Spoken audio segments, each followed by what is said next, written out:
Hello everybody, sorry we are late. You are on a live game drive in case you're wondering, and we are looking a little flustered of course because we've come live very quickly, which is a good thing. Thankfully we are now with you, and you are on a live game drive in the wilds of the Greater Kruger National Park of South Africa, and we are driving together in hopes of finding a leopard today. That's what we hope to find. I'm just going to stop under this magnificent jackalberry tree and give you a proper introduction in a less flustered fashion. Right, my name is James Hendry, you are with WildEarthTV, and on camera today is Brian. It's a chilly day today, so Brian is dressed in about 6 layers, and despite the fact that it's not quite Arctic, for South Africa in spring we're pretty cold. On the other vehicle is Scott, and he is being filmed by the diminutive but dapper Viam Dorenbrach, and of course in the final control we have Tara Dales on the D1, that means the first director, and she is being ably assisted by Louise Pavid. I think that is her surname, isn't it? I think that's how you say it anyway. Anyway, she's very good at what she does. And then we have Eugene, and Eugene, of course, has been running around like a proverbial blue-arsed fly because we haven't had any signal until right now. So that is what we are, and you are on a live safari, like I say, and that means we love to hear from you. Whenever you want to speak to us, or whenever you want to ask a question, send us a tweet, #SafariLive, or questions at WildEarthTV if you're on the email, and we do really like to hear from you, so please don't ever feel ashamed or think that a question's silly or too irrelevant or whatever it is. Please send through your questions. We love to hear from you. We had a couple of really nice questions from some first-time viewers today, and it was good to hear from them. So our plan today is we've come to the sort of southern side of Djuma, which is the little piece of the reserve that we operate on. And we're going to head, well, we're hoping sort of to head in a westerly direction and see if we can't pick up some leopard tracks. We don't have any tracks at the moment, but we remain hopeful. It's a blustery, windy day, probably sitting at about 17 or 18 degrees, and so the game viewing's not always wonderful, but that isn't to say that we aren't going to find some magnificent things. And my first example, of course, is this incredible jackalberry tree that we have here. You can see it's turned yellow, and that's an odd thing for a tree to do in spring, of course, but a jackalberry is what we call semi-deciduous, so that means it's not quite an evergreen.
flowers, and you know they're not the first ones to have been there. You can see below a certain level there are no flowers on that tree, and I'm sure that the nyala have been past and eaten the lower hanging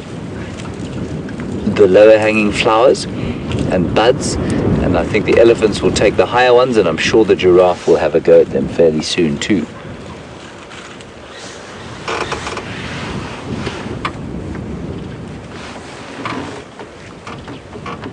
See that, Brian? That sort of browse line that's below a certain level.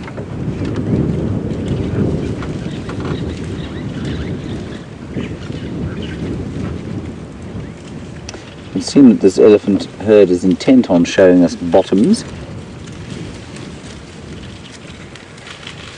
They seem to have relaxed a lot more with us now. So we will follow them a little bit down this road.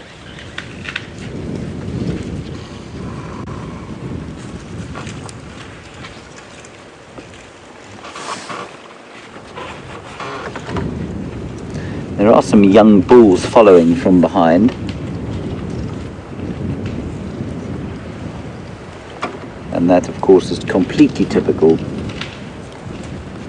Young bulls not wanting to hang out with the family, and so sully their names, rather like teenage boys.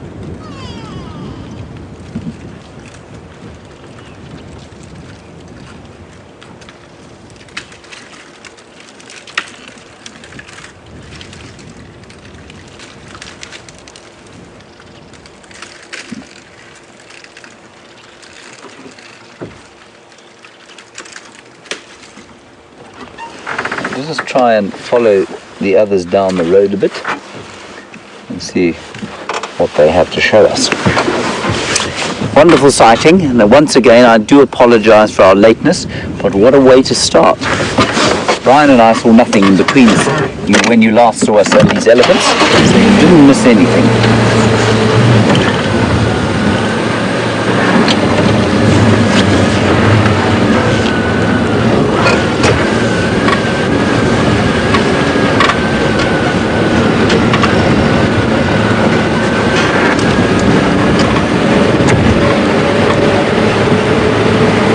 How beautifully a huge herd of elephants has just disappeared into this winter bush. They're definitely a little bit nervous of us. You can see the way that one is walking there.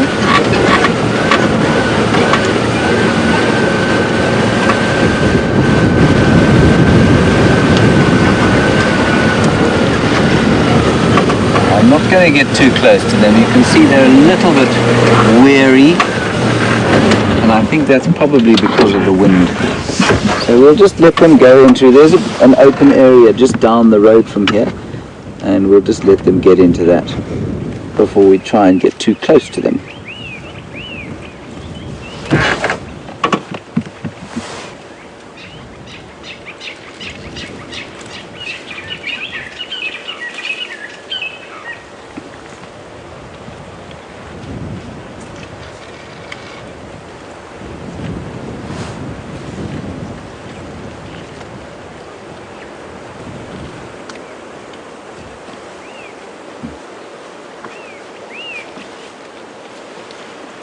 The youngster's having a little bit of a box. We'll move a little bit further forward. Please excuse my head as it emerges into frame. Boom. There it was. Acrobatic move I just pulled.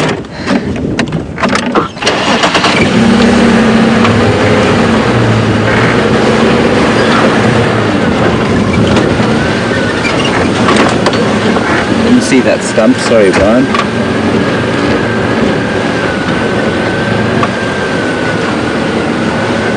Now, elephants at this time of the year will need to drink once or twice a day, at least once a day if they can. And that's because the vegetation is so dry, so there's very little moisture coming from what they eat.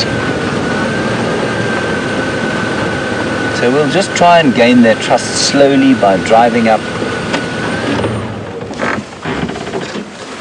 I think what we're going to do now, while they're in this thick bush, which is not particularly easy to get through, we do have a clip from what they were doing at the dam and the little one sliding down the bank.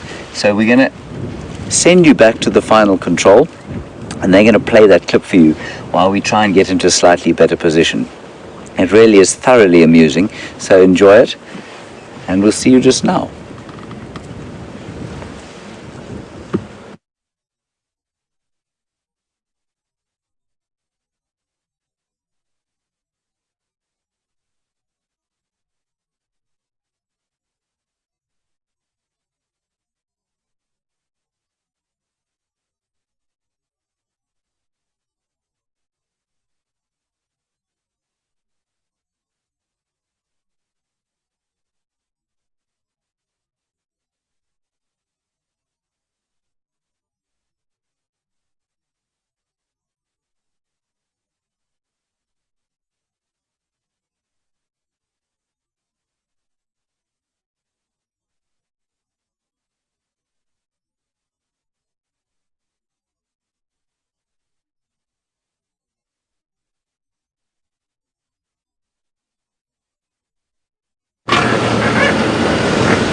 Wasn't that wonderful?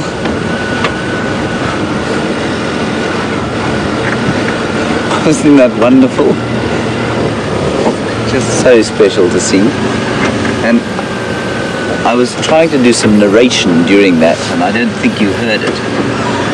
But what's interesting to me is that elephants are classically thought of as being sort of fairly fumbling and bumbling and not very agile. But you watch them climb up and down that bank. Now, you and I would struggle to climb up and down that bank, and it's incredibly steep and incredibly slippery. Elephants are very agile, and it's something you need to be very careful of when you're on foot. And I know that I've been on foot with elephants and watched them and thought to myself, well, if I need an escape route, where will I go?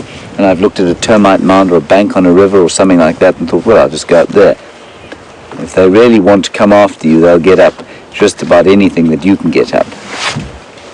Thankfully, they don't do that very often.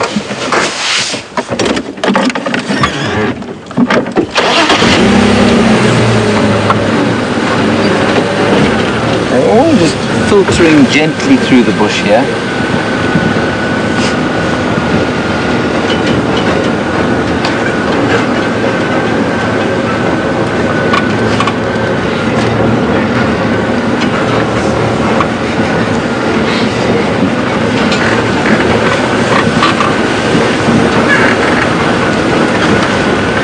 Lady Macbeth, Deb, Rosie and Susie, thank you so much for your compliments on the silent movie that we produced for you just before everything came tumbling down and we went totally off air. For those of you who didn't see it, we had a time when the audio wasn't streaming, so we did a bit of a sign language safari. I think that's quite a nice alliterative way of putting it. Thank you, all of you, for enjoying that. Brian and I certainly found it thoroughly amusing.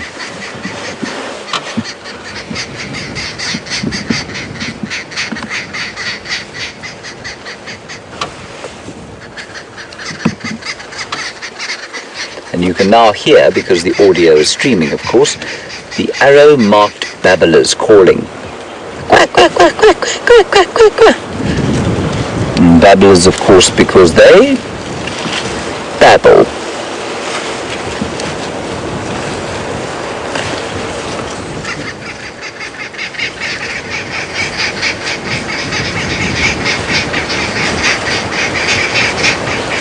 There you would have heard a little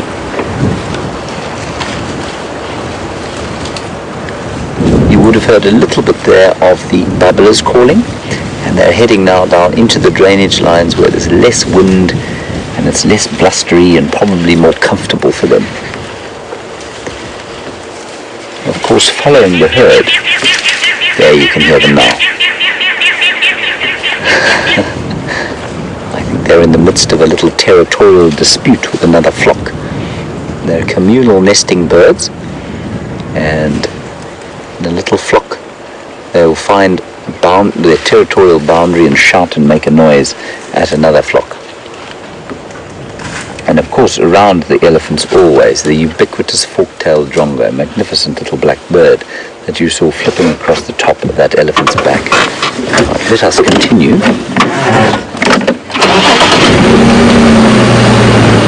here is an elephant, a young bull next to us. And you see there's a young bull there, Brian? No, James, I can't. What makes you think it's a young bull? It's got a curved front. Ah, yes.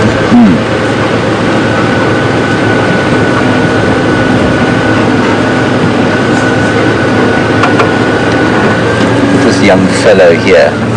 He's not too far from going independent. Let's watch him for a little while. And Teresa, you saw, this is actually a really clever observation you've made, but I think you've interpreted slightly incorrectly. When we were watching the elephants walking down the road, you said they kept turning their heads from side to side. And is that because they can't hear behind them? No, it's not. Teresa, it's because they can't see behind them. So what they do is, the next time you see it, is brilliantly observed by you. What they do is they turn their heads slightly from side to side so that they can see what's coming behind them. And it's because they can hear what's coming that they're turning their heads to look left and right all the time what's coming behind them. I'll show you sort of what I mean.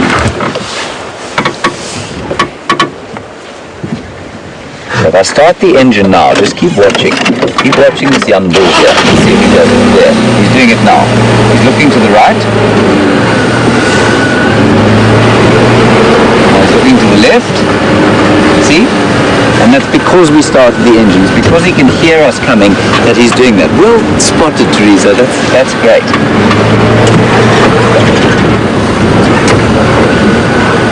You watch him doing it now. Left and then right a bit, and left and a bit, and then right a bit. And of course it looks a little odd to us, because for us, if we want to look behind us, we turn around and look like that. They, of course, their eyes are on the side of their heads, so they just need to do a little bit of a glance like that. So it looks a bit odd.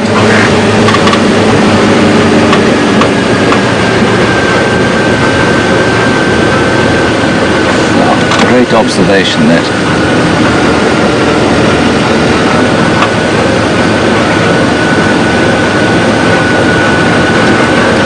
Follow them gently down the road, and again you can see how the animals love to use the roads because it's just easier to walk on them. In the winter probably a little bit less than they do in the summer. In the summer the cats especially like to use the roads because they don't like to get too wet in the grass. So if they can avoid the dew and the long grass, they'll use some of the roads. Quite a nice ridge crest just up ahead here where we'll stop and have a look. So the young bull there is just getting a little bit irritated that we're following him. He feels like he's being watched, which of course he is. So we'll stop here and just let him get used to us for a while.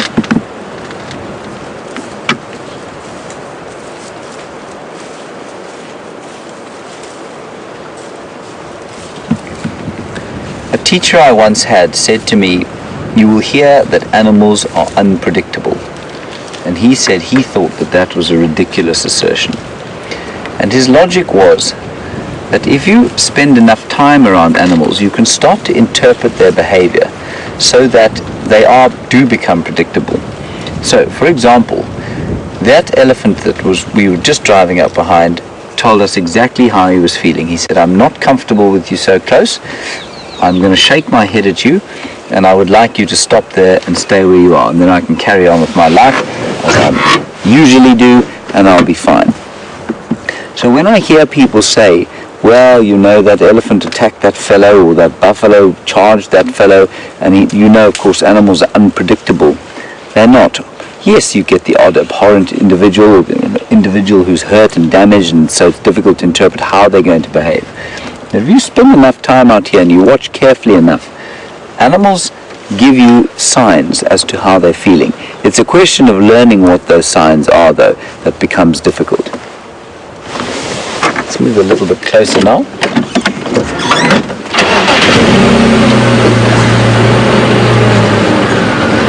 And that's not to say I'm infallible on that score by any stretch, but I think if you understood animal behavior really well, we find them far less unpredictable than, say, a human being.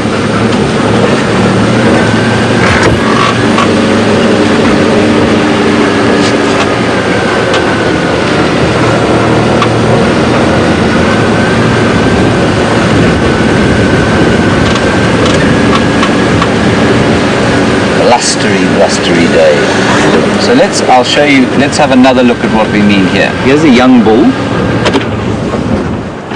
And this is a good way to learn, because a young bull is seldom going to be much of a threat physically. But he's lifting his ears up there. He's saying, look how big I am, eh? I'm showing you how big I am because I'm not comfortable. And now he's just investigating because he's a young bull. And that, as exactly as young humans do, he's testing his strength, seeing how we will react. And then he's kicking.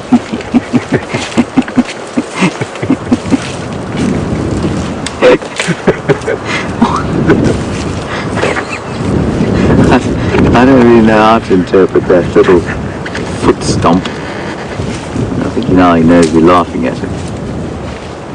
So he's very cross. I also think these young bulls quite enjoy having a little bit of a play with the cars sometimes. Now he's going to show how strong he is by breaking this branch.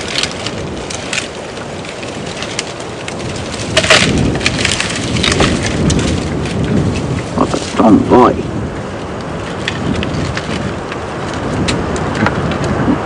That was classic.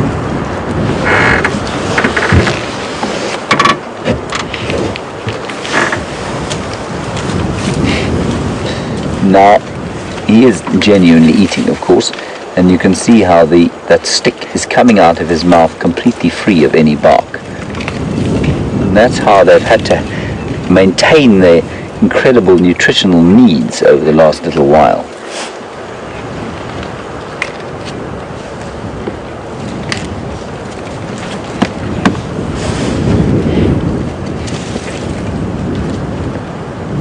Beautiful little fellow.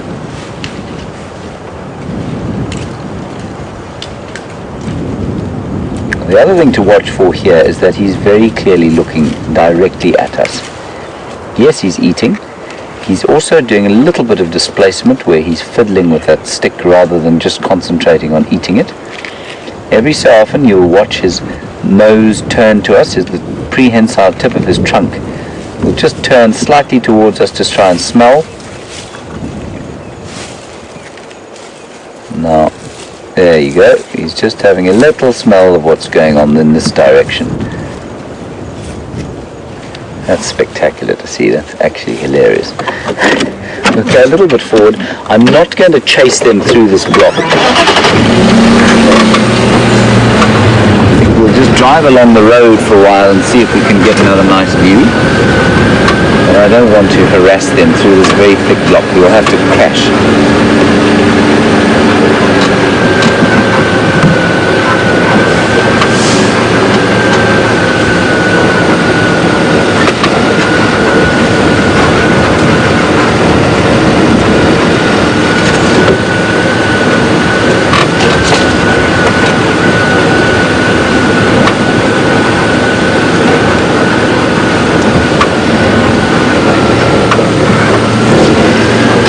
So, a wonderful question regarding behavior and threat behavior and warning behavior and what animals are doing, what elephants are doing when they're sort of looking at us the way that one was. And David, you say you've seen a documentary where a young elephant bull went down onto his knees and started tusking the ground, and they say that that was a threat behavior. David, I haven't seen that, and you also say that the narrator said that that is how they would kill someone or kill something. Yes, it is. I'm just always a little skeptical when I hear things like this on TV. Sometimes if you're making a documentary, you see a clip and either you can try and sensationalize it, or B, it fits into some other kind of storyline. Maybe that elephant was digging for tubers, who knows? But maybe it was playing. It's not common. I've never seen that. Normally, an animal doesn't, they're not going to demonstrate how they would end you should the need arise. They will warn you, though, with the head out and the shaking of the head. And to say, I tell you why I'm skeptical about it is because you say that the narrator used the term threat behavior. These animals don't threaten us. They warn us. And there's a very distinct difference. A threat is a sign of aggression. A warning is a sign of fear. And that's what these animals do. So that's interesting behavior. I've never seen it myself.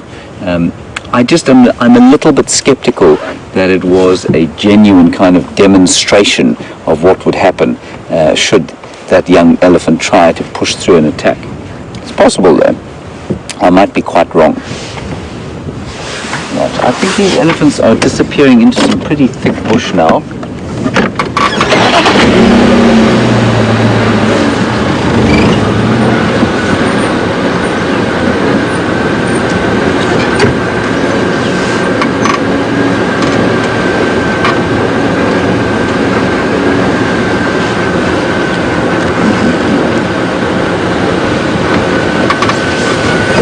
Wonderful to see that foot kicking sand at us just now. That's also quite typical of an elephant who is just saying, go away, leave me alone. And Vicky, Christy, Donna and Lisa, you say he was trying to get rid of us. Well, absolutely he was. And he has succeeded to a certain extent. They've gone into some thick bush into which I'm not going to follow them. But what I will do, there's another road up here and they're heading towards our eastern boundary. So I think we're just going to drive around and see if they don't walk across and we get another view of them. It's a bit of a bonus to find a herd of elephants, well, any time, but especially on a day like this. Game viewing on a day like this is not easy. So we need to milk all the sightings for what we can. So I'm going to go around onto the eastern boundary and see if we can't get another view of them. Drive a little bit quicker to try and catch up with them. And if you're perhaps a new viewer, please remember we love to hear from you. Hashtag Safari Live or questions at WildEarthTV on the email.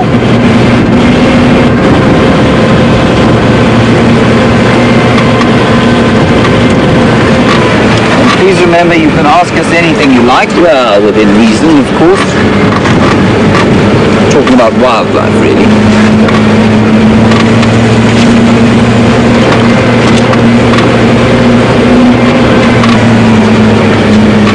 We're just filtering through this bush here. Not sure where they're going. There's definitely no grazing around for them at the moment, so they're eating almost exclusively off trees. The odd leaf that's left, and now, of course, the flowers of some of the combetum trees. Try and find some in leaf that isn't being devoured by an elephant, or in flower that isn't being devoured by an elephant, and you can have a look at the flowers.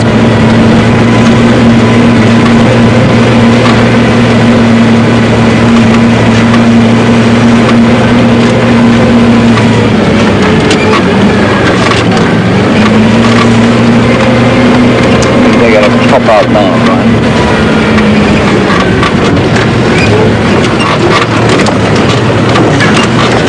They may, of course, turn in a completely different direction and make me look like an imbecile.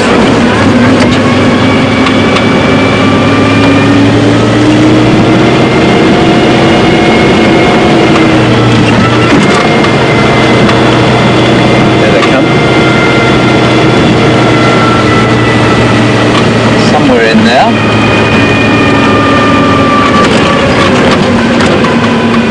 I saw one. There they are. Is that an elephant? No, it's not. It's a bush. Sorry, I haven't seen an elephant yet. Fine, have I gone mad? Potentially maybe. They're in here somewhere, I promise.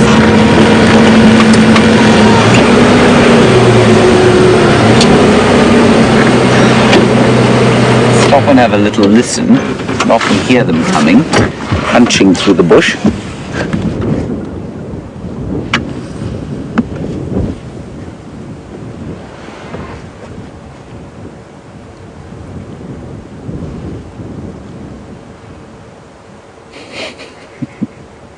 It's totally dead silent. But for the wind rustling through the dry vegetation. Oof, look at that steel grey sky. That's a heavy sky, that is. This is quite typical weather for this time of year, you know. We start to get fairly what look like moisture-laden skies. We might get the odd spit of rain, but it will have virtually no effect on the vegetation. It will evaporate almost as soon as it hits the ground. Brian, I think I've gone stark raving insane. I'm pretty sure they should pop out right where we are. Right, let's sneak a little bit forward. See what we can see.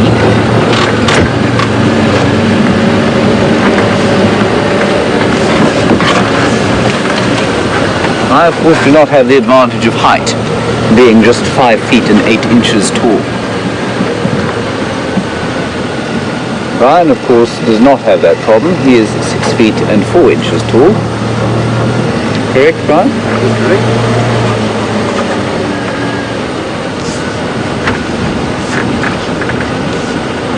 I really at a slight loss, to be honest.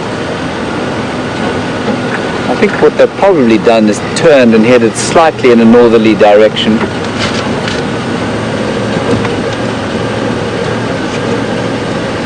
Anyway, I didn't want to follow them into that thick bush. They were just a little bit uncomfortable. So I think we might just have to leave them.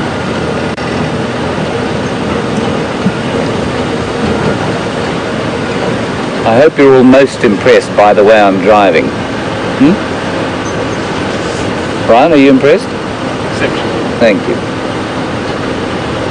Being a presenter, of course, we have very fragile egos. If we don't get a lot of acknowledgement, we get very upset.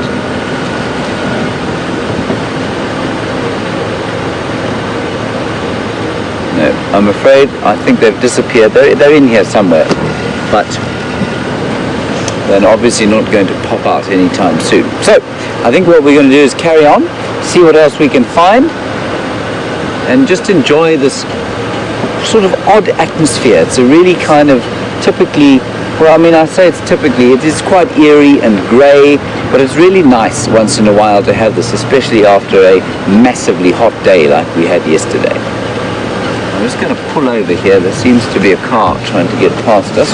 What it's doing on this road, I couldn't possibly tell you.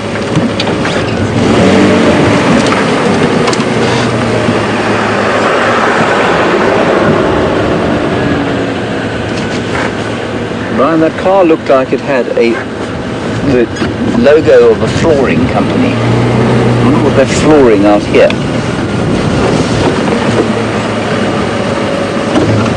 Right, on we go.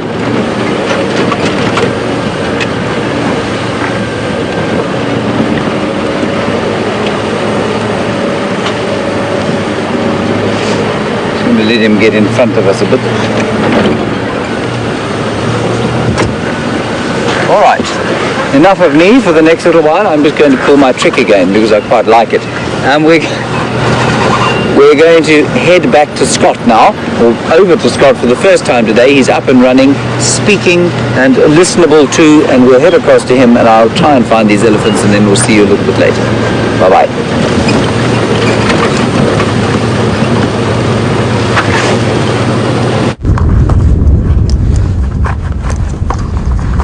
Hello everyone, and welcome on board a faulty Wendy. That's why I've got one earpiece in my left ear and one in my right, so I can have comms with both the Game Drive channels and the Final Control. No different from this morning, so it seems like the gremlins are out to get us today. Anyway, at least we are out here and looking forward to finding anything interesting. I started making my way towards Arethusa, but because we don't have radio signal there, I've had to retreat back to Djuma, and we just got back here and making our way slowly towards Balanites Road. So we're going to try and work the western corridor of Djuma in the hope that we may find some leopard. There's been quite a few leopard moving around in that general area. Shadow and Madiba. For those of you who don't know, Sindila has been officially renamed by the Arethusa Guides, which was actually mainly Sean and his tracker Reese, and they got to name him because they were the first people to find him basically 12 months ago. So exciting that he has been officially named, and now we have to drop the Safari Live name that we were using for him, Sindile. Anyway, enough of that. He and his mother have been lurking in that general area, but in Arethusa, and also reports of Tingana and Kwatile mating. So another two leopards also mating in that general area, there's a chance that they may come back into Djuma, hopefully. So let's carry on. I'm happy to hear that you did get off finally to a great start with James, and it sounded like a wonderful, wonderful elephant sighting at Buffalo's Hook Dam. And always good to start out the safari on a great sighting like that. It kind of takes the pressure off. And now we can mosey about and see what else we can find.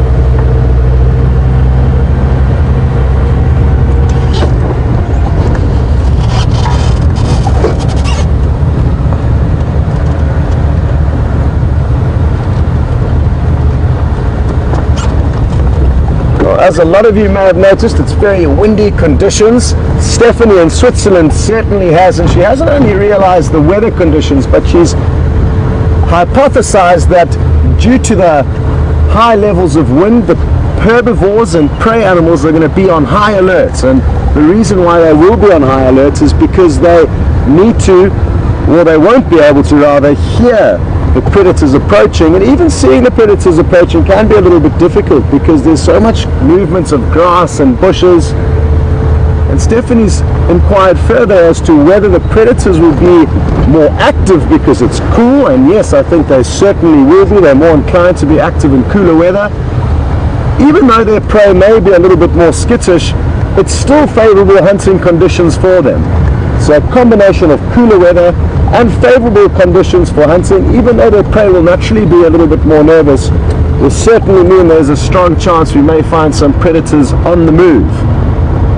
In all likelihood, it's going to be leopard that we find. Sadly, no lion on the property. There is a very slim chance, though, that the Nkahuma pride could continue south from where they were in Buffalo's Hook this morning, and they weren't found this afternoon in the same area where they were found this morning. So Stephanie, there's a good example of how the predators, like lion, who naturally don't move too much during the day, have used this cooler weather and moved. How far they've moved, we're not too sure, and sadly we can't go there and track them down, so we're relying on the other vehicles that do have access to that area to try and find them. Failing that, we might just get lucky and bump into them. James is in the right area to do that, up by Buffalo's Hook Dam, because that's the closest area or point where they would most likely cross into. And we've just been speaking about prey species and how they may be a little bit more skittish in this windy weather. So let's take a closer look at these impala and see how they behave.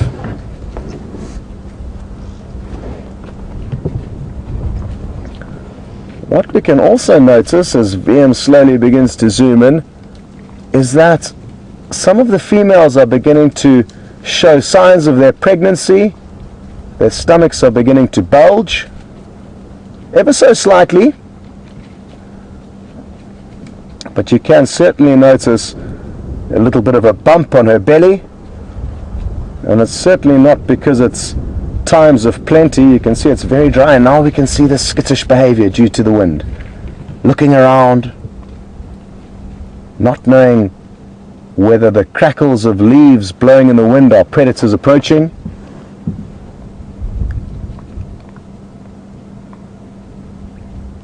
And what we must remember is that during these skittish moments, impala could run from leaves blowing into the wind straight into a leopard waiting nearby. And the leopards would have realized this over time and know that these are very favorable conditions, despite the fact that their prey are on extra high alert.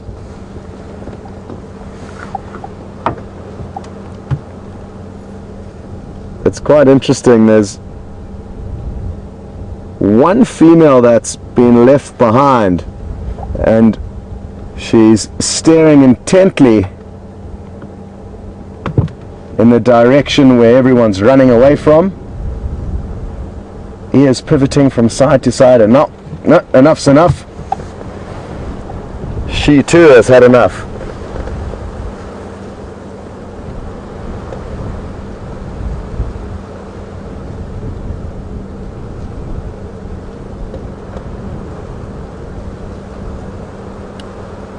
Wonderful. Well, I'm glad that we got to witness this skittish behavior, having chatted about it just a few moments before.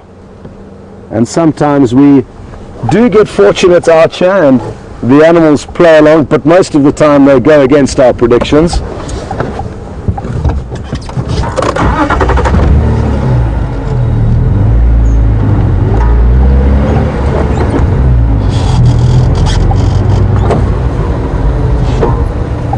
I just forgot about the scorpion burrow that VM found this morning, and it's just behind us, so we're going to go back and have a look. For those of you who weren't on the sunrise safari, you sadly wouldn't have got to see that awesome little sighting. It was brief, but we saw a very cool scorpion. It's a burrowing scorpion that lives in the sand.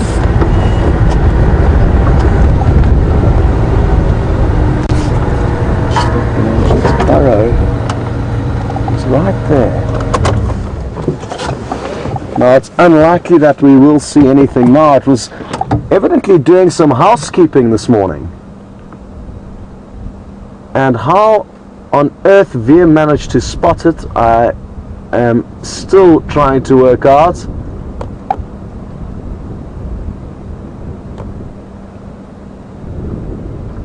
And especially the fact that it was active during daylight hours. You tend to find scorpions are far more active at night, under cover of darkness, when less predators can cause trouble for them. And we're certainly going to keep an eye on this burrow, because the scorpion is going to go nowhere. And what we may do a little bit later is return here with a UV torch or a black light,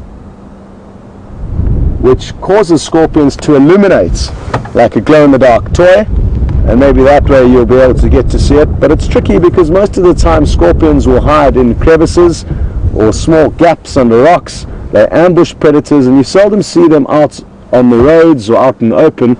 Although this specific species, the Opistothalmus glabifrons, is prone to being seen out on the roads at night during the summer months. So we probably are going to see that scorpion more than any other in this area, even though there's a multitude of different types that live here. Some live in trees.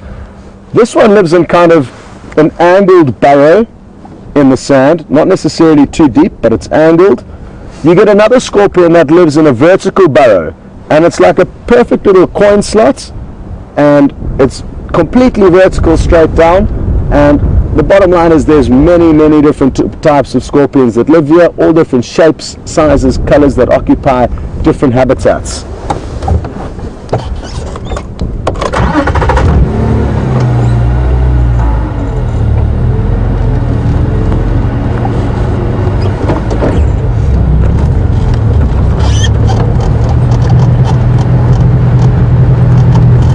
And this species, as well as the other one that burrows in the sand, the Cheloctinus jonesii, both excavate their own burrows, so they do not rely on other animals to create their homes. And they've specifically designed with big pincers and very powerful bodies to be able to burrow. Whereas you get some other more delicate scorpions that don't require burrows and live in small cracks in the wood of trees, or crevices and bark. And hopefully we'll be able to get to show you some over the summer months.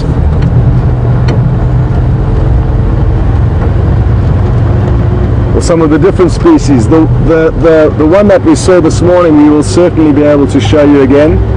It's a very aggressive scorpion, so a tricky one to handle. And even if you pick them up on their sting perfectly, and therefore they cannot sting you because you're holding them by their weapon, this specific species got very powerful crab-like pincers, and it reaches back and tries to grab you on the hand or the fingers, and it can be quite painful. They can even draw blood. The sting of this specific one isn't too bad, and what I discussed this morning, but I'll repeat very briefly now for you, is that the way you differentiate or determine whether a scorpion is dangerous to us or not is by looking at the sting. And if the sting is very big in comparison to the body, then you need to be careful.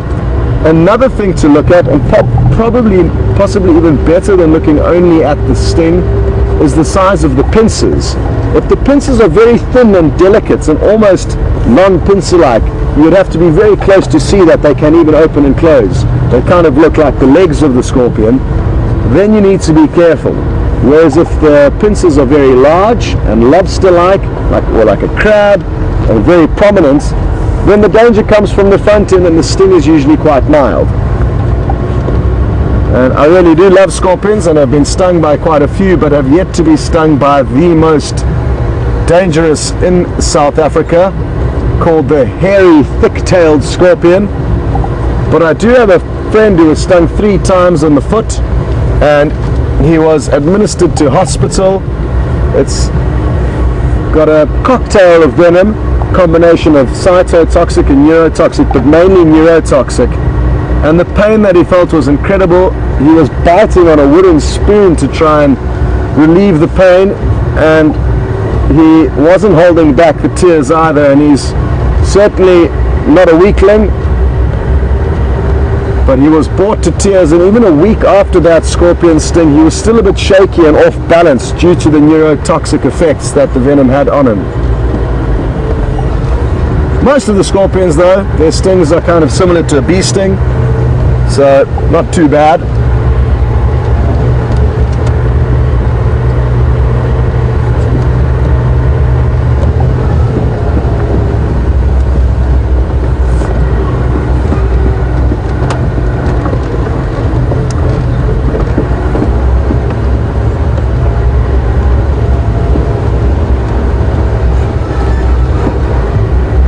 Okay, so I should just clear up, it is something that we've chatted about, but because there are so many new viewers joining all the time, we sometimes need to reiterate things that we have said in the past. And a lot of you are interested to know, why have we renamed Sindile to Madiba? And in the beginning, when we named Sindile, we did mention that it was just going to be our temporary name for him, and by our I mean us on Safari Live, because we were seeing him so much, and rather than just calling him Shadow's Cub the whole time, we thought he deserved a name, but it was always going to change. And the reason why that happens is because the guide and tracker who find the leopard get to name it. So Sean and Reese, a guide and tracker from Arathusa, were the first people to find Sindile 12 months ago, roughly. And usually in this area, leopards will only be named when they are becoming independent or have shown signs of making it through the most dangerous and perilous stage of their life, which is when they're cubs. And there's a strong chance he is going to survive to adulthood, and now that his mother has been seen mating with Tingana, he's going to become independent very shortly. So now we are going to adopt the new name, as we always were going to. So I hope that clears that up. And still on the topic of Shadow and Madiba, we've got a question through from Heike, and she's interested to know, as I've just said, she's been seen mating recently and should give birth in about 3 months. And Heike would like to know, if and when she does give birth, will she still tolerate Madiba being around? And she certainly will, and there's going to be a couple of reasons for that. Even though she would prefer him not to be around, he's going to be bigger than her by then. He's already a little bit bigger than her. So she doesn't really have a say in the matter. And I've seen in the past a leopardess in a similar scenario who's given birth to cubs.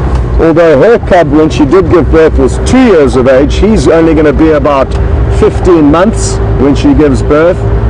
But anyway, this 2-year-old male leopard used to stay with the tiny little cubs and kind of babysit them. Not that it was concerned in their well-being, but it knew that every time she made a kill, she was going to come back to those cubs, take them to the meat, and then he was going to be able to cash in on easy meals. So you do find leopards that hang on too long at home, no different to some humans, I guess, and keep living an easy life with their parents looking after them, or at least in this case, his mother looking after him. And had fond memories of the father, the mother, the older 2-year-old cub and 2 tiny smaller cubs in a sighting together, 5 different leopards. So we could be seeing something similar to that in the coming months. Wouldn't that be great?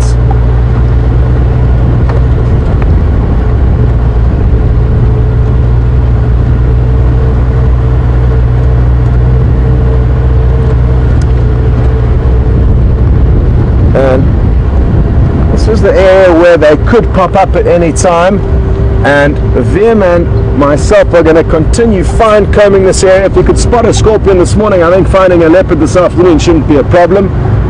And while we continue searching for other scorpions or leopards or anything else in between, we're going to send you across to James for an update. We'll see you a little bit later.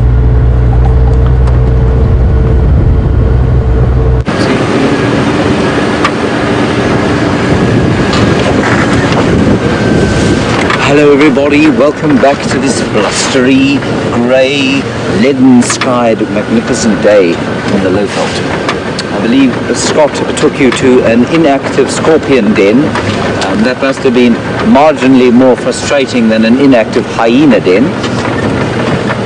I do believe Viam pulled off something of a magnificent spot this morning when he saw that little scorpion. Well, big for a scorpion, I suppose. We have come down the banks of the Umlulwati drainage line, hoping for sign of leopard tracks. We have not found any, I'm afraid. We did see two Nyala running at roughly 300 kilometers per hour. Ooh, that's quite nice. Oh no, it's sort of nice. Let me show you. Did you get that, Brian? There's the car. There we go. Right. Hold on, I'm just going to alight from the vehicle.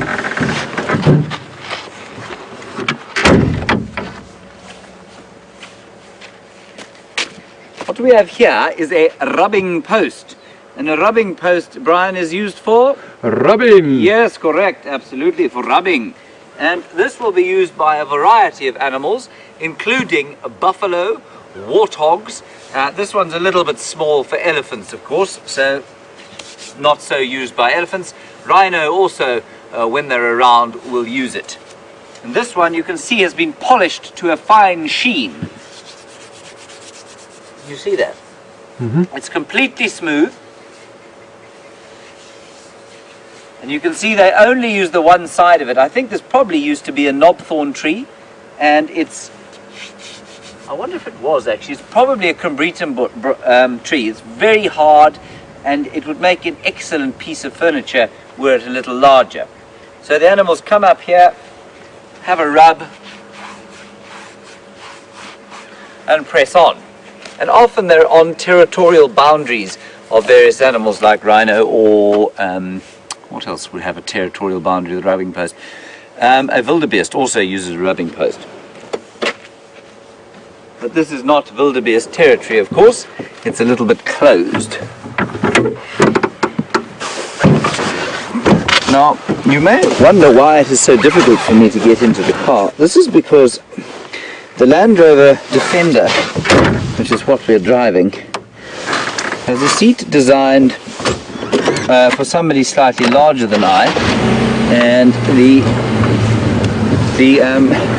cameraman make Jamie and I sit upon a large tower of blankets and pillows, which means that our knees don't fit underneath the under the steering wheels. So it is something of a trial getting into the car. Jamie is slightly worse off than I am.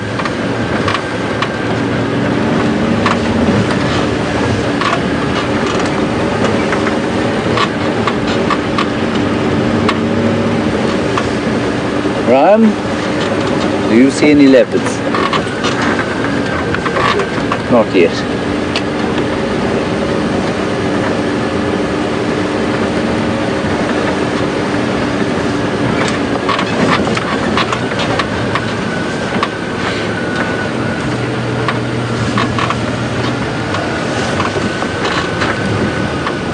So while we're driving around looking at not much at all, quite a nice question from Lyle in Washington. You want to know how much mileage do we put on the Land Rover in a day? Lyle, we probably drive, I'd say, an average of about 25 to 30 kilometers a day, so about 15 kilometers a drive. But it does depend largely on what we're seeing. And so, I mean, we can drive out of camp and find a lion's killing a buffalo 300 meters from camp, and then that's all-wheel drive. And sometimes we drive around extensively to the western end of Arethusa, so we'll drive a bit further than that. But yeah, it really does depend on what we're seeing at the time as to how far we drive. So 30 kilometers is roughly, in miles, Brian, say about 12 miles. 12 miles a day, 6 miles a drive. Bit more than that. I can't do the conversion in my head at this point.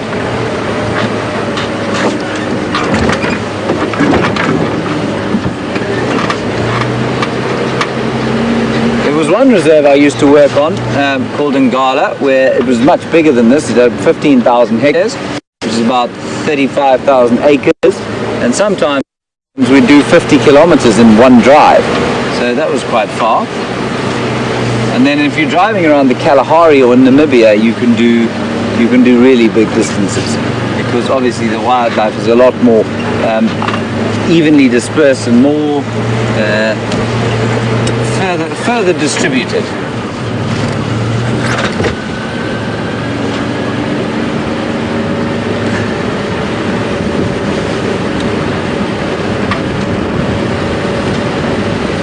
Let's stop around this corner,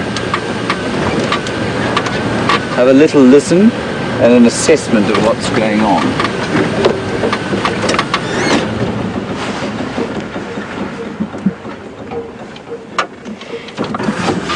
So what we're going to do is just stop here and have a listen, and I'll give you an idea of what I can smell and what everything sounds like out here and how it feels.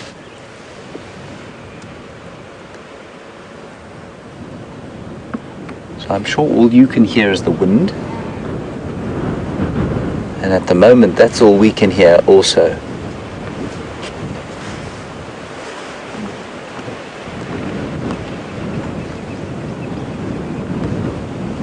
One or two birds calling, but very lightly,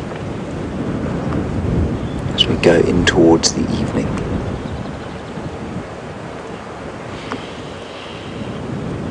Sort of dusty smell in the air because of the wind that's whipped it up throughout the day.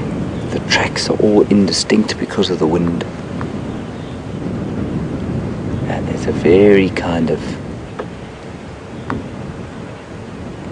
I'm trying to find the word, stand by 1 second.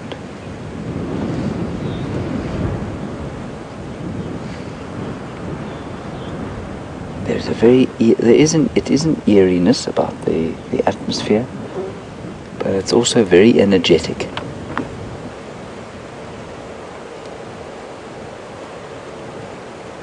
It does make one look forward to a warm fire after the drive, but it's a great privilege to continue to spend time out here.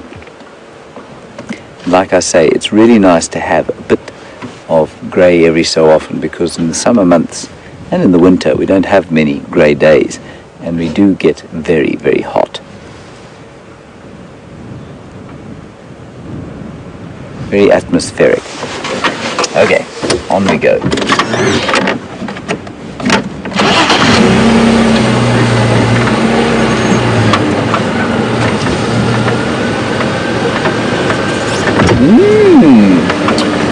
And these clouds, of course, look like they could be bearing water or rain.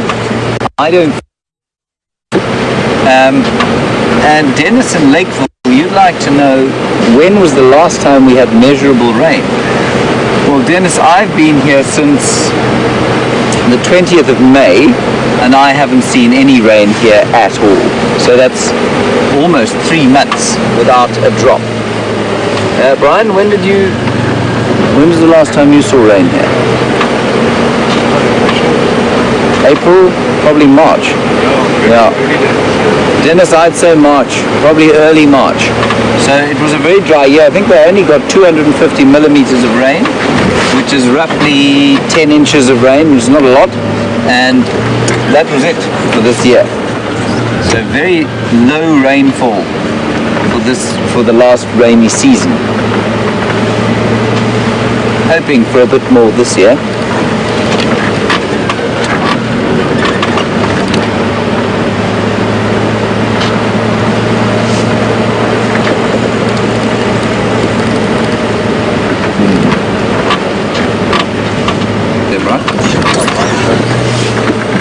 Old ones or new ones? Can't be sure. Okay, well, we'll drive along and have a look. I'm just going to have a quick look and then I'll get back to the elephant discussion. And I think these are the ones we followed the other day. It's very difficult to tell track ages when it's raining or when it's windy like this. The tracks become very indistinct. So James, I haven't seen any obvious evidence of digging yet. It will happen here. I've seen certainly some old elephant holes that have been dug, and the elephants like to dig down to the water table and allow the sand to filter out the muck from the water so that they can then drink it. And human beings do exactly the same thing in this area, especially outside where there's very unreliable water sources. If people are thirsty, they will often dig for water and let the water filter up through the sand. It's a very natural filter. But mostly what's interesting also is that the elephants will go towards the larger rivers. The drainage line here, the Mlolwati, which is our biggest one, is not particularly big. And while there are possibly some areas that can be dug for water in, it's more likely that they'll go to bigger rivers in the Sabi sands. The Sand River, of course, will carry water all year. Well, most of the time it does. And that's to about 5 k's to the south of us. They will also go across to the Manyeleti River, which is off, runs through Elephant Plains and a little piece of Arathusa. And that Manyeleti River is a dry riverbed, and the elephants, it's big. The elephants will be able to dig for water there. This drainage line here is probably a little bit small, and I don't think it carries enough water for them to be digging in it. But I have seen some evidence of it. Lovely question, that. As the wind continues to bluster at us. I'm sure that bluster can be used as a verb, Brian. I think it works quite well though.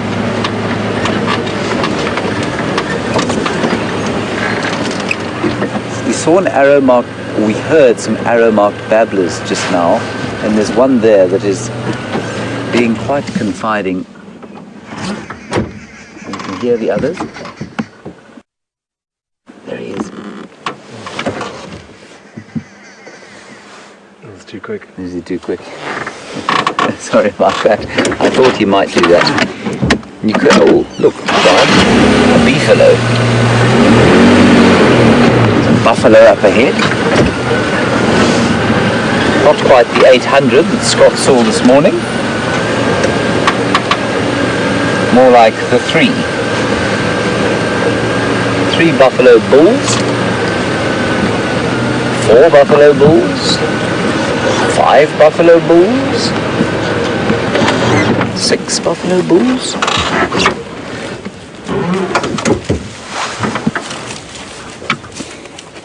Don't go behind the tree, stay here. That's it. Now these buffalo bulls are interesting, especially in light of the fact that you saw Scott with this morning, or maybe you did. If you didn't, Scott saw a massive herd of buffalo today. I think he saw the stragglers, about 200, but they reckon that that herd was almost 800 strong. So that's a huge herd of buffalo. And these bulls, of course, will not partake of the herd anymore.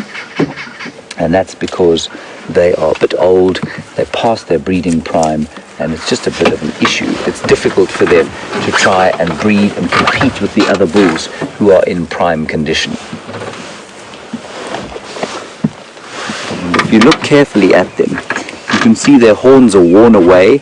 That's from a lot of fighting.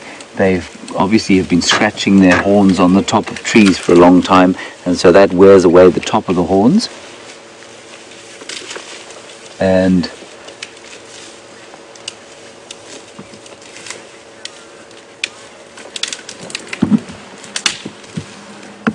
the other thing, of course, you could notice, I'm just trying to look quickly. You can see it actually. If you look at the scrotum, not a particularly fine thing to look at, but the scrotum of that buffalo there, that's quite a nice example of it, has atrophied. They are no longer required for any form of breeding, and so there's no point in that buffalo's body expending energy on something that is not going to be used anymore. Elaine in Massachusetts, an interesting one. Apparently there was a collared buffalo in that herd that you saw this morning. Elaine, the reason for a collar is normally because there's being some research done, and I suspect quite strongly that it's being done on disease. Buffalo are carriers of various kinds of diseases that can go to domestic stock, that can be transferred to various other ungulates in the area. And so that would include bovine tuberculosis, corridor disease, foot and mouth. I think those are the main three that they would probably be researching. So I suspect they're probably just following the fate of that buffalo, maybe been followed since it was a calf, and find out the age and that sort of thing. Because, you know, often we'll see a herd of buffalo and we'll guess the ages of some of them. We don't actually know a huge amount of the time, because very seldom follow a buffalo like we do with a leopard from birth to when it finally passes on to the great game reserve in the sky. And so with buffalo, they might be doing simple research like watching how old it gets. I don't know, but it would have been something to do with research, and probably through the Kruger National Park. They have an enormous scientific services department that does some great work. Right, that was the buffalo sighting.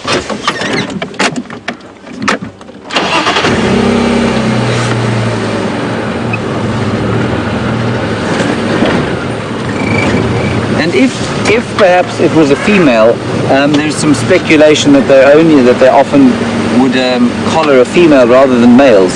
That would simply be because the females like to stay in the herds and the bulls will often wander off. So if they're doing research on the whole herd, then they would definitely collar one of the females, one of the cows, because they're far more likely to stay in the herd than some of the bulls, like those guys who will eventually just drop off the side of the herd. Sometimes young bulls also go off like that, often with older ones, and that's because they are at the other end of the scale. While those old bulls are too old and decrepit to fight for breeding opportunities, and the young ones are in the same boat, but they're just not quite big enough yet.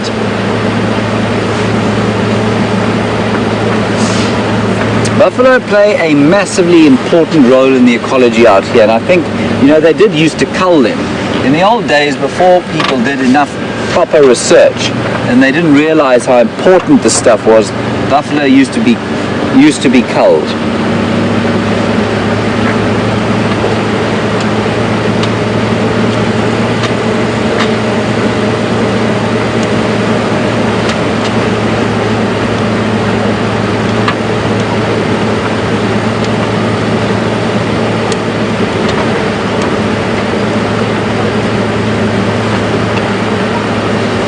We have a very fascinating question here from Karen. And Karen, you now live in London, England, but you used to live in Zimbabwe, which I'm sure probably makes you a little bit homesick to watch us here. Bamba Nukwalan! Sorry, we've just got another vehicle there.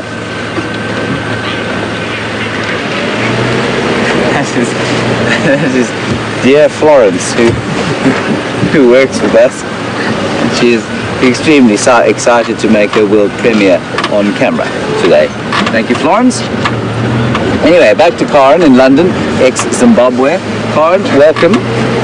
You say that in Zimbabwe that you used to be able to predict the wetness of the season by looking at the weaver's nests. And as I'm actually going to take you to Treehouse Dam, and I'll show you what Karen means in case you don't understand. But weavers will build their trees, depends on the weaver of course, but they build their nests on the edge of trees and often over water. And Karen, you say that if the weavers built their nests further out before the rains came on the tree, it would indicate a bad wet season, presumably because they weren't worried about getting their homes too wet and inundated.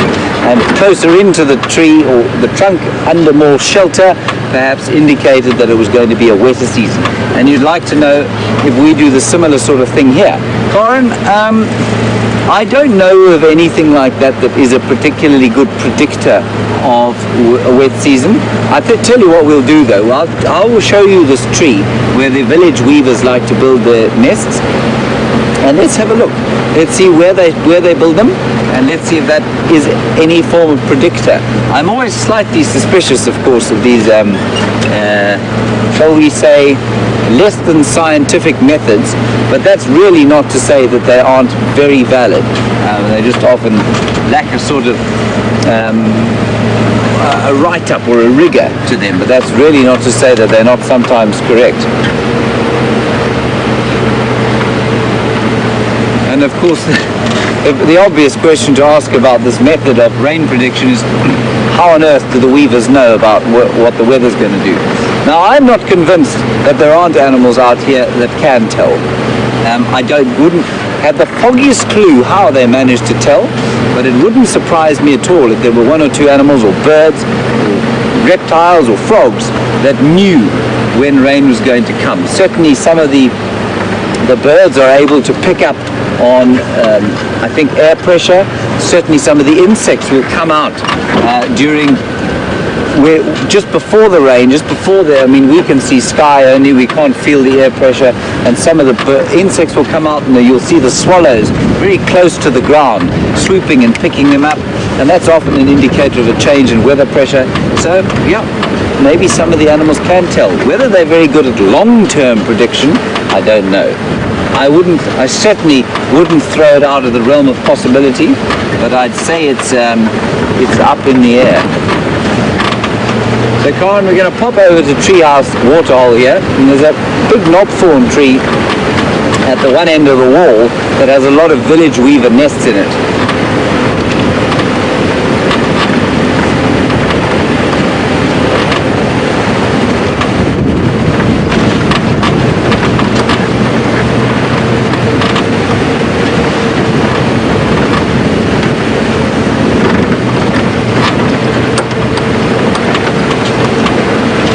So scuba, I'm not sure which it is. Nice question about the buffalo. How common is bovine tuberculosis in the buffalo of Djuma? What you must remember is that we are part of a much larger system. We are unable to monitor all the buffalo that come on and off this reserve, but you will find outside the reserve is a red line, and what that means is there's a veterinary cordon fence beyond which any cloven hooved animal that has been into this area cannot be removed alive, and that is because of bovine tuberculosis and corridor disease and foot and mouth. You'll find, I think, that probably up to 70 or 80% of the buffalo in the Kruger Park carry bovine tuberculosis, and that's not to say that they exhibit it, all of them, but certainly they do carry it. There are two beautiful stalks here. And just while we're driving, I'm going to drive around onto the wall, and I'll answer Donna's question. You say, would that buffalo be sedated before they put the collar on? Donna, were you to try and put a collar on an unsedated buffalo, things would not go very well for you at all. Buffalo are, well, first of all, you wouldn't be able to catch it, and secondly, of course, they become quite defensive when threatened. So absolutely, Donna, what would have happened is they would have flown over it probably, or from a vehicle, darted it with a little drug, and would have put it to sleep, and they would have quickly nipped out. The rest of the herd probably would have run away. They'd have got out the vehicle, and they very quickly put the collar on, give the buffalo an antidote, and it's probably over within sort of 10 minutes. The buffalo will be back with the herd. Beautiful sighting of two saddle-billed storks here, and then I will show you the weaver's nest.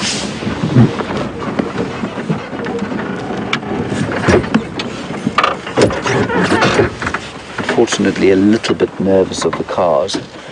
Now what they're looking for, of course, is a meal, and that meal at the moment is catfish, but the catfish are almost too big now. So although there are plenty of them in this water, they are just too big for the birds to get at. All the right-sized ones have possibly been taken. So although that bird has a pretty big beak and is a pretty vast creature itself, with hanging its wings out there, that's magnificent. They'll go and roost in a tree, probably a dead tree, just around here when it gets dark.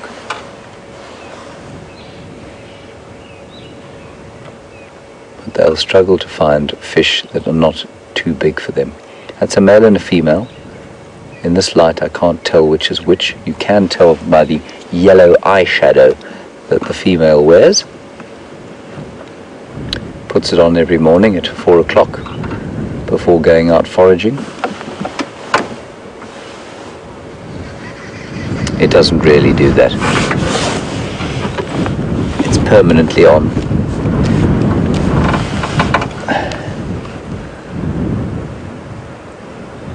It looks to me, it's the front one there, that's the female. The front one has got, I just saw a little flash of yellow around the eye. Here we go. The takeoff. That's wonderful. Look at that. They're coming right over us. Beautiful. Well done, Brian.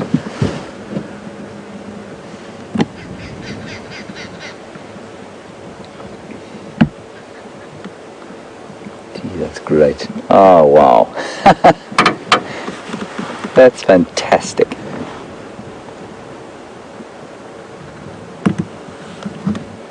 So beautiful. So, I don't know if you noticed, everyone, but as they took off, what they did was, well, before they took off, they were almost like aeroplanes taxiing, and they moved to the back of the dam, and then they faced into this wind. And because they're quite heavy birds, they find it quite difficult to just take off the ground. So they walked away from the wind, turned, just like an aeroplane does on the runway. They ran a little bit into the wind with their wings outstretched, and that lift, that extra wind, gave them nice lift, and they flew off and over here. Difficult to fly in these conditions. Right, let's go towards these weavers' nests before it gets totally dark.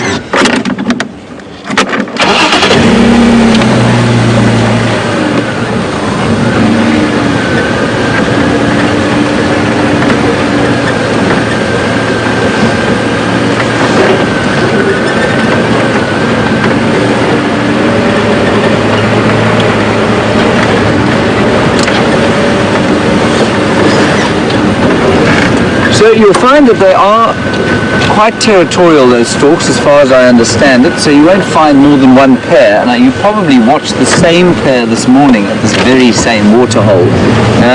I don't know exactly how big the territories are. I can find out though. But you will probably find that there's only one pair of Djuma. And for a long time I thought they would split up.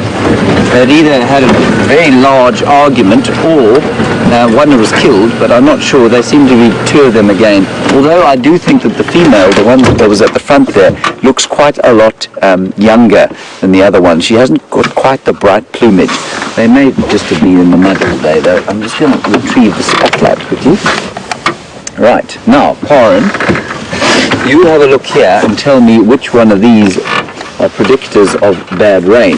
Now, what is interesting, Corin, compared with what it ties in with what you said, we had a very dry year last year, and up here are the nests from last year, and they are, according to Corin's prediction, or in line with Corin's prediction, on the outside of this tree.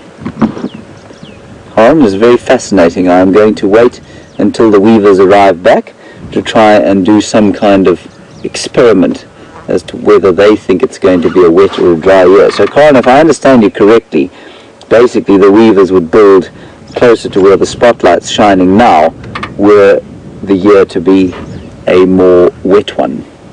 Interesting. Old village weaver's nest. And the village weaver, of course, is a bright yellow, beautiful bird with a black spotted back and black wing covers. Lovely. Thank you, Corin, for that information. Just going to reverse.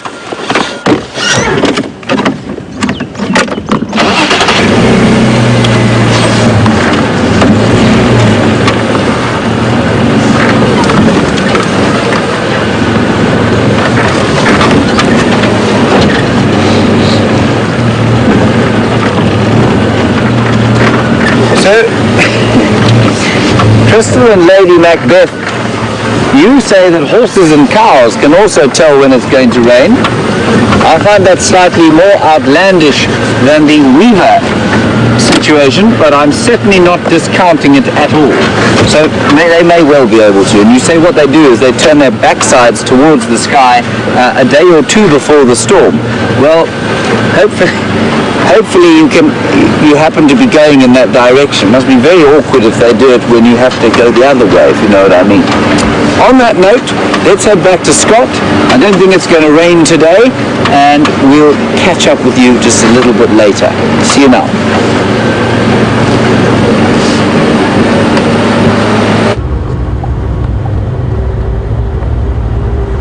Well, some interesting chat regarding the weaver's nest. I've never heard anything about that, so interesting, and I'd like to chat with James about that around the campfire tonight.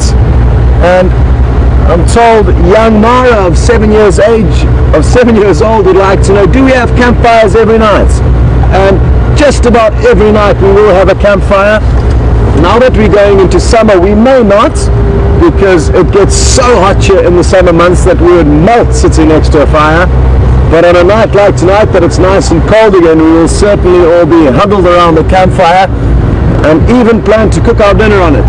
So most nights, especially in winter, we will have a campfire, and it's a great way just to unwind after a day in the bush and be hypnotized by the dancing flames.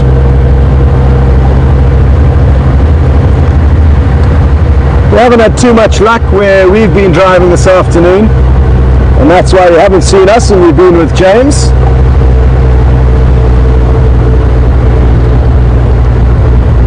But hopefully things will change, and my plan now is to slowly make our way back towards the scorpion burrow. I've got my black light ready for action, and hopefully we will get to see the scorpion glowing in the dark. It glows a very similar color to any glow-in-the-dark toy. And even if we don't find that one, we may find another one. Maybe in the crevice in a tree.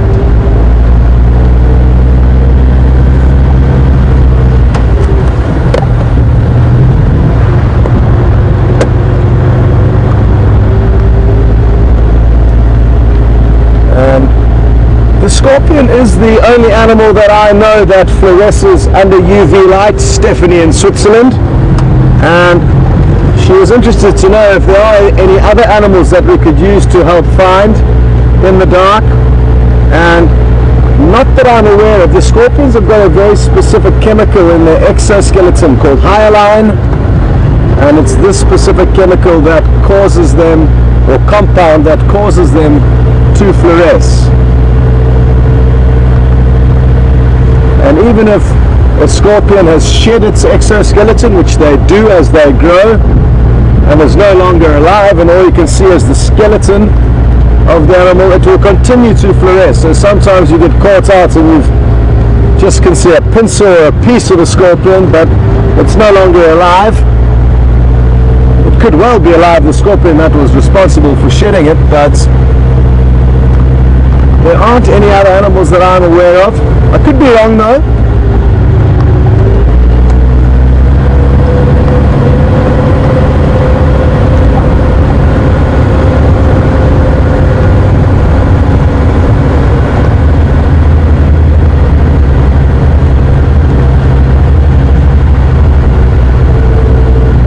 On the topic of the smaller interesting animals, Jeffrey in Texas would like to know what kind of lizards we get here and are they seasonal? I've noticed a few small skinks still moving around in the winter months, but we probably will see more lizard activity. There's a multitude of different geckos that we get, as well as lizards. We get striped skinks and another skink, which name has just slipped my mind. Come back to me. It's a very small one though. Hopefully the name will come back to me. And then, not a lizard, but a similar animal, chameleons. We only get one type here. It's the flap-necked chameleon. and those will also be easier to find at night with the spotlight, which I'm about to start using. I don't know what I'm going to steer with. I'm probably going to have to steer with my knee because I'm holding the handheld out to the side with one hand to get reception, and I'll try my best to shine at the same time. There we go. Very good. So VM's holding on to it now for me for the time being. I'm just tangled. I've got cords everywhere. I feel like a robot. Hopefully that problem will be solved soon.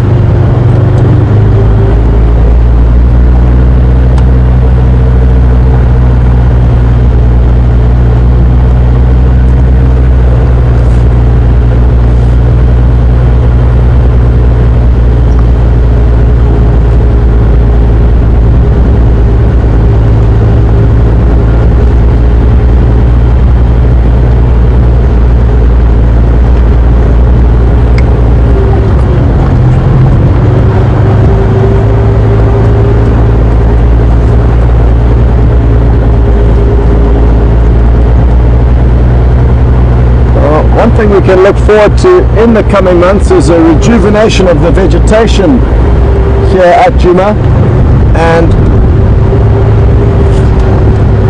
I think it's Kim in Minnesota is interested to know what plants have medicinal uses that are useful for us out here, and there's a host of different medicinal uses that can be used, or plants that can be used.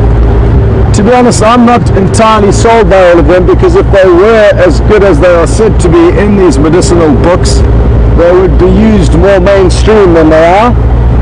But there are a couple. The Bushman's fever tea is quite good for colds and flu. It's a very minty leaf that you can brew in a tea, and that does help with flus, and I have used it before. Any kind of cold or flu symptoms, you can use the Bushman's fever tea.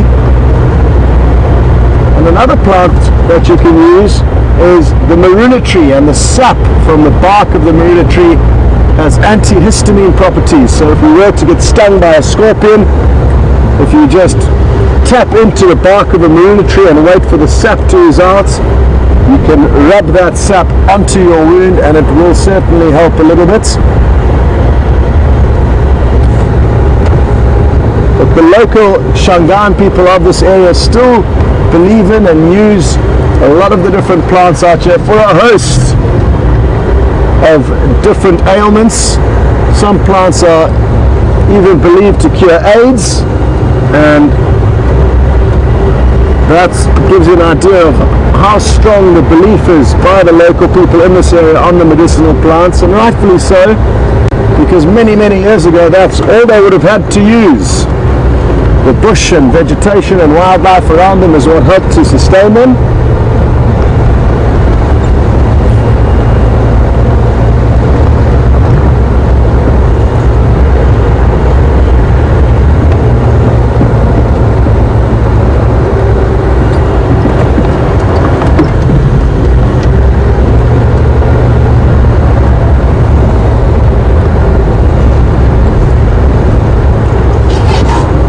What it is, I'm just going to check this tree for any crevices where we may find a scorpion hiding, and my black light only works when we're about a meter away.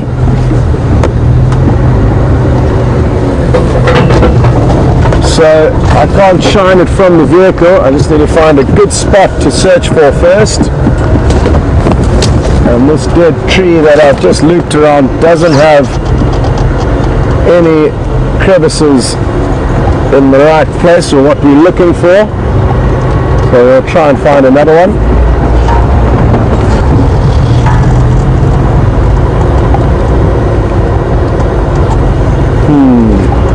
What we're looking for basically is usually dead trees, and we just need small crevices within these trees, and it's there that the scorpions will hide. Another thing that I forgot to mention is that the snakes are beginning to move. And that's really exciting stuff. I love snakes. We sadly don't see them as much as we'd like to, and they often slither off when they hear us coming. But early on I did see a snake track crossing the road.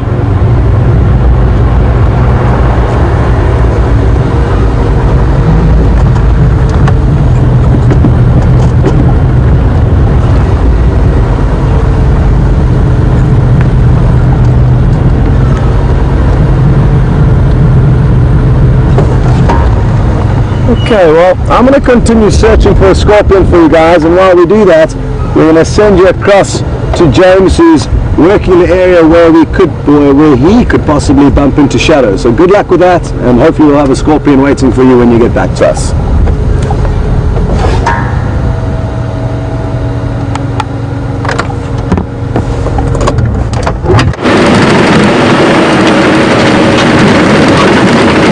Hi everybody, welcome back to Djuma. We are trying desperately to find some form of animal life down here in the darkness, and we've come along what is now known as the Triple M break. I'm not really sure why it's called that here, but basically this is roundabout where Shadow was seen mating yesterday with Quatile. Now I know that Scott came into this area earlier today. They do move around a lot when they are in the throes of passion, as it were. Sorry, not Shadow. No, hang on a second. Shadow was not mating with Quatile. That did not happen. Before Twitter explodes, Shadow was not mating with Quatile. Tingana was mating with Quatile around about here yesterday evening. Yes, I nearly created the major issue there.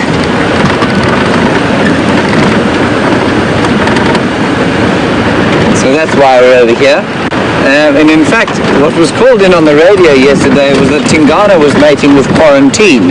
Now, that's because one of the rangers got himself tongue-tied like I did, and that also didn't happen. So it's Tingana and Quatile,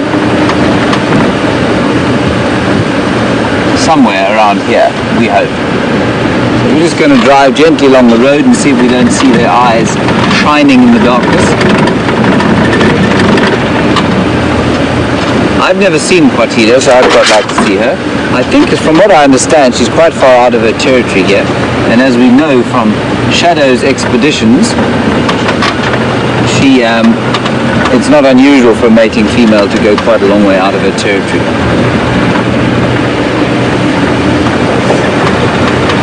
We might also, of course, bump into Shadow and young Madiba, aka Sindile, aka Nelson.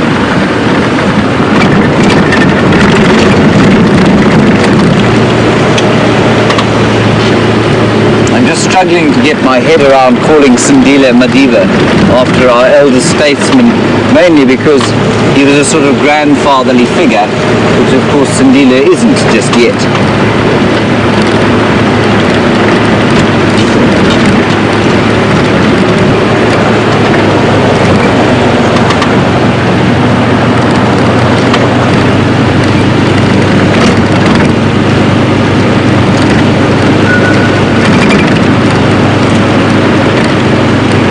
Looking particularly good at this stage.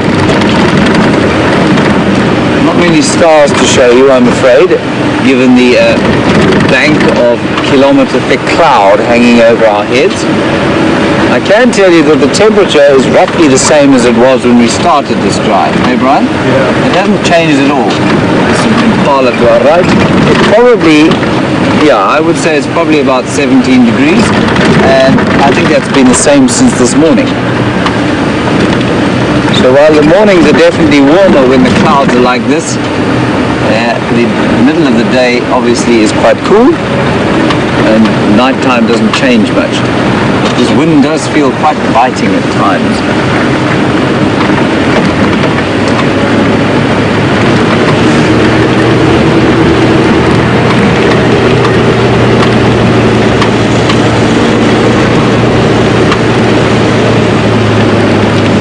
Now, what is quite interesting and may possibly quite controversial, but I'm going to throw myself under the bus regardless here.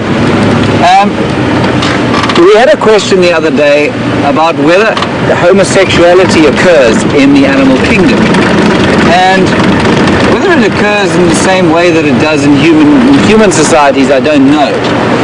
But what is quite interesting about that subject, and it is an interesting subject, is that what we do find is that there's often dominance displays in males, or what we perceive as dominance displays. There could be some form of homosexuality, and I think there are certainly records of what looks like it in the animal kingdom. So that's quite interesting. But the other interesting thing is that in human beings, remember, society frowned upon it for a long time. And what it meant was that, well, before I go down that road, what is interesting is that we don't know whether homosexuality has a genetic component, but that's the strong evidence would suggest that it does, in the same way that heterosexuality has a genetic component. And so while there could possibly be some environmental factors, it's probably largely genetic. Now, think about Western society. Until very recently, homosexuality was frowned upon very much, and men and women who perhaps were homosexual were pressured socially into marrying. And what that would have done, of course, was to perpetuate genes, homosexual genes that might not have been perpetuated otherwise. Now, what's interesting in the animal kingdom, if you have, say, a homosexual buffalo bull, he just won't mate. And so those genes won't be perpetuated. So I think that it probably does occur in the animal kingdom, and I think that it probably occurs less commonly than in human society because of the genetic component and the social pressure not to act on instinct that has been sort of so prevalent and also so deleterious and detrimental to human society until much more recently. So that is my take on that subject, and it was a very nice question that was asked. I forget exactly who asked it, but a very nice question, a very valid one, I feel. Thankfully, the days of prejudice seem to be slowly going away from us, although there are definitely still areas where it's not completely gone. So there's a car behind me, and it's starting to irritate me deeply, so I'm going to pull off the road. They don't seem to be appreciating that we're trying to take a game drive.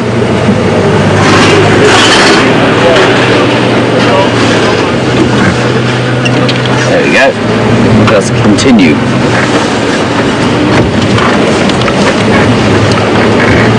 Right, sorry about that, everybody. I know that there are people who need to get in and out, and they can't bumble along like we are bumbling along.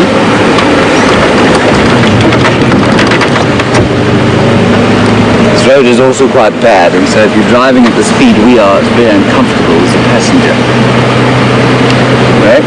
We're now, unfortunately, close to the Gari Gate, edge of the Sabi Sands, and that leads into Dixie, a beautiful little community to the west of us. And so we're going to turn to the east fairly soon and head back towards Weatela and Gari, at least Djuma. On our left is Simbambili, which we are unfortunately not allowed to traverse. And on our right is Djuma. So we will take our first available road to the right.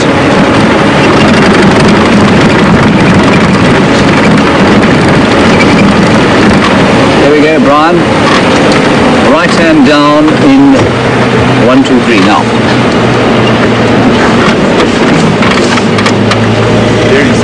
Thank you, Brian. I do try to be a smooth driver. You're definitely the only person who's ever accused me of being a smooth driver, though. I have made numerous people car sick, completely unintentionally.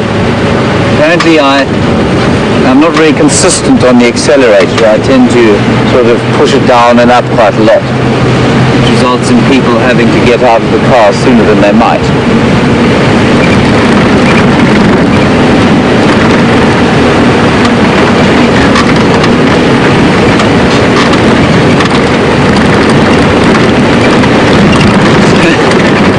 Not a lot in the way of leopards on the way home, but we might be lucky still.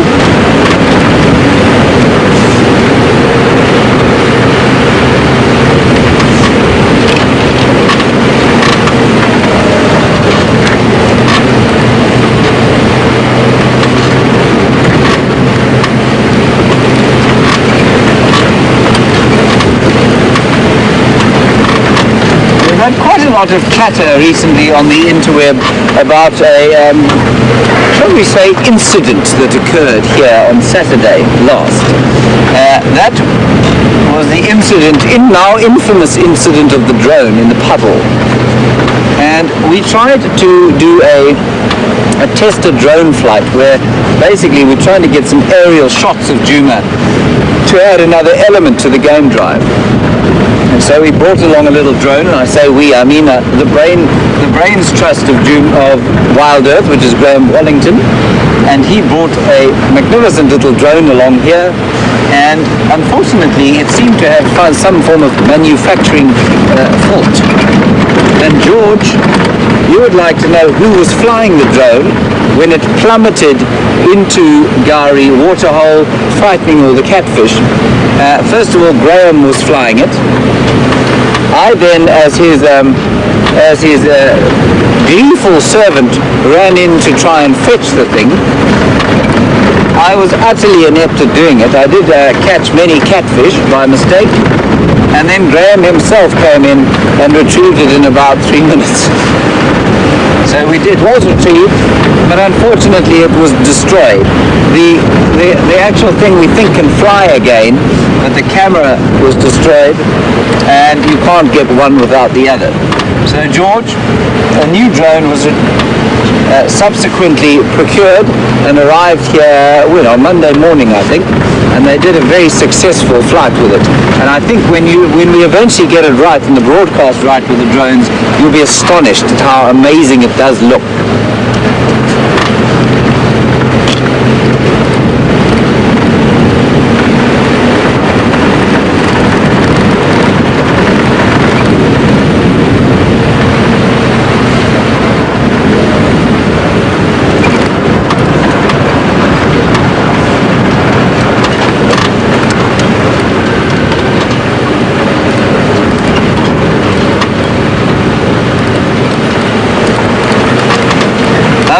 Eric, while we drive along with our normal visual light, you want to know why it is that scorpions glow in ultraviolet light. What is the evolutionary advantage?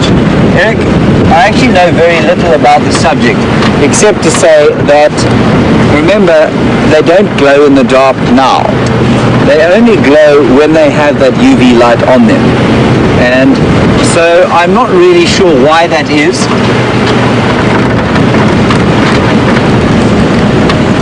But on that topic, and perhaps with a bit more information for you, is Scott. And we're going to pop across to him quickly because I think he's got something exciting for you, and I'll see you just now.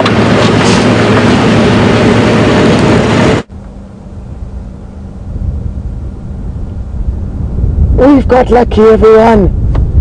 And I know you can't see much, but what you can see is the glow-in-the-dark color I was talking about. This scorpion is actually pitch black in color. Hard to believe. And look at that bright glow coming off the UV light. Usually UV lights will make things that are white fluoresce, but in the unique case of the scorpion, who have this compound called hyaline, they too fluoresce. Now, we came here hoping to find the same one that Vian found in the ground earlier this morning. Oh, it looks like it may be disappearing deeper into this crevice. Well, at least we did get you a glimpse of what the scorpions look like and how they do glow and fluoresce.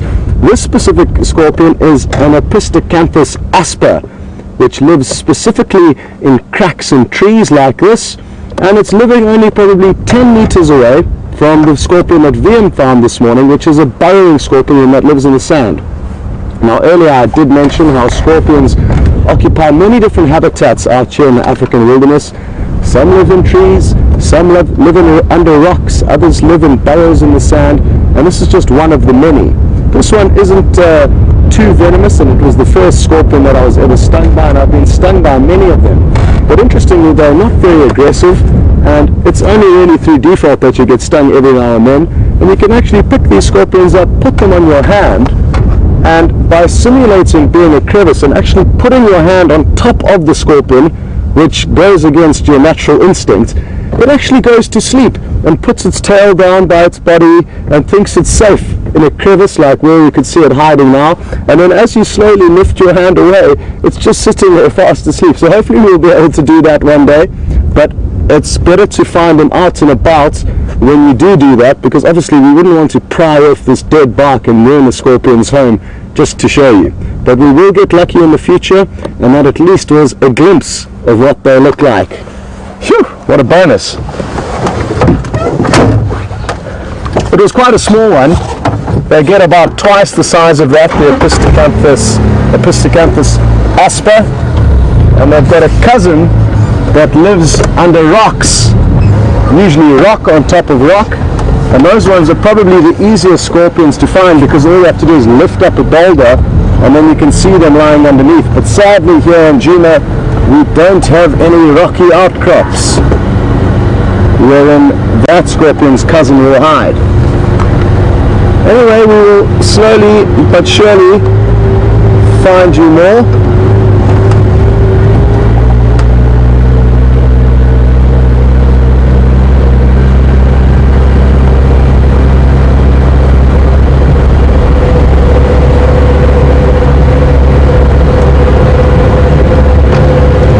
Now all I'm looking for is scorpions wherever I see, and small crevices in the trees for them.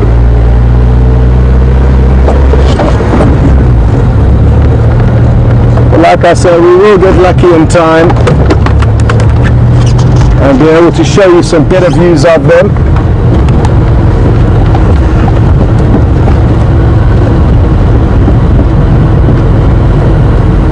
And hopefully, well, I can actually guarantee you that in the coming months, during the summer season, we will see a lot more of the specific scorpion that VM found earlier on this morning, because they are the most active out of their burrows, and I see them more than any other scorpion on the roads at night.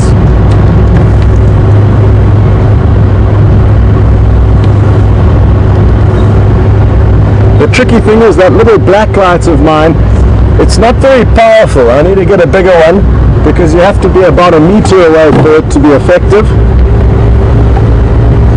which makes it a little bit tricky, but still great fun. And I've been horrified on many occasions and actually shown people just how many scorpions can be living around you without you knowing by walking around a campsite with that black light, and there are just scorpions crawling around everywhere. So some people have enjoyed that insight that I've given them. Others have hated me for it because they haven't been able to sleep at night knowing how many scorpions there are in the area. But it does depend on the individual wilderness that you are moving through. Like I said, they will all occupy slightly different habitats and niches.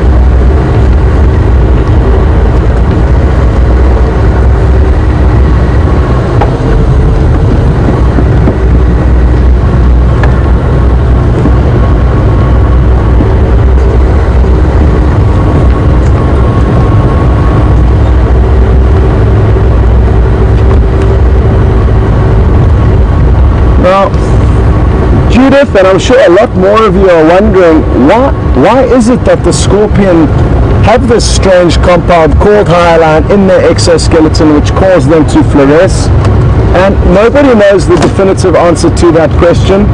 I've been very fortunate and spent a lot of time with the scorpion experts of South Africa, the guy who's written all the books. And okay, we need to send you across to James. He's found you something interesting, but we'll carry on this chat a little bit later.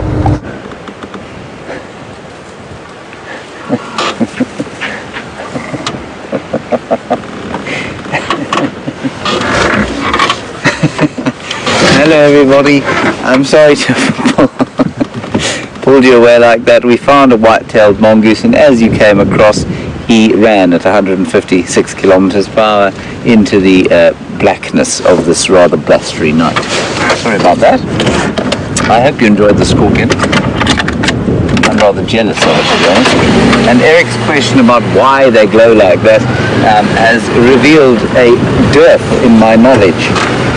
I should know that question, and I hope Scott managed to explain it. If he didn't, we'll go and find out.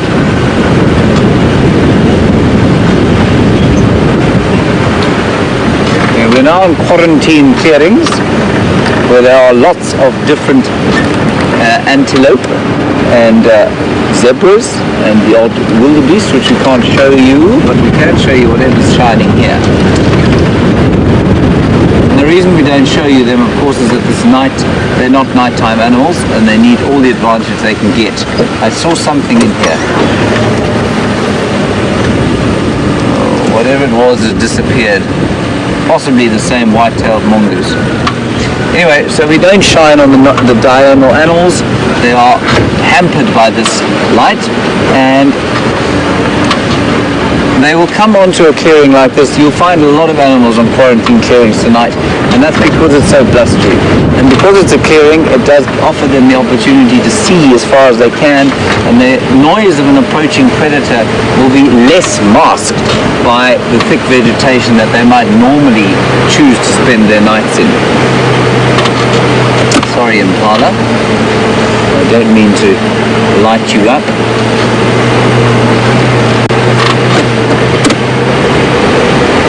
Anyway, there's been some side-striped jackals and all sorts of things around here.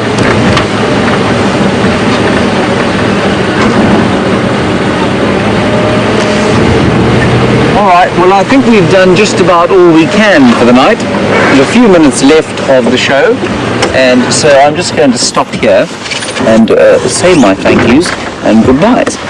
Thank you, Brian, for filming me in this blustery weather. Brian is now dressed as though he's about to go on a prolonged Arctic expedition. That is because it is quite chilly now. Thank you, of course, to Tara and Lou, who are sitting in the final control, and a big thank you, a big shout out to Eugene for his efforts in getting us up and running eventually today. Thank you for that, Eugene. And of course to Scott and Vium, wherever they happen to be on this blustery night. Mostly, thank you to all of you, and we will see you tomorrow on the Dawn Safari. Thank you for your questions and conversations that you've so readily and cleverly spark. Thank you, I do appreciate it, especially on a quieter day like today. We'll see you in the morning. Stay safe and goodbye.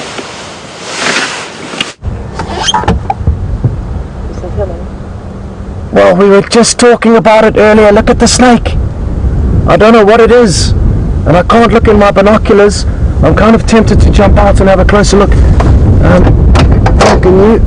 Just, there we go, with the spotlight. I just want to see it might be a non-venomous one that we can have a closer look at. I need to be careful because it could be a cobra.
But I just wanted to give you a closer look.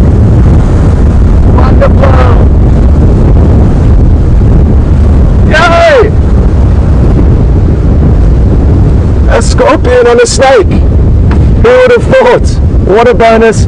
I just didn't want to interfere too much with its evening, so I just shepherded back towards the road just so that you could have a closer look. It was called a brown house snake. completely non-venomous. If it bites you, nothing will happen, and it's a constrictor, so it suffocates its prey to kill it. And wasn't that a pleasant surprise after just speaking about snakes earlier, and we don't get to see them very often. What an absolute bonus, and a great way to finish off what was a cold and windy drive this afternoon. So I hope you've all enjoyed the safari. We will continue answering all the questions about scorpions tomorrow, and we'll hopefully find some more for you tomorrow night, so don't worry about that. A big thanks for all the messages and support. Sorry about the tech issues earlier. Well done, VM. Thanks for your camera work. Thanks to Tara, who directed the show, and to Louise, who was lending her a hand. I hope you've enjoyed it, and we look forward to the next adventure tomorrow.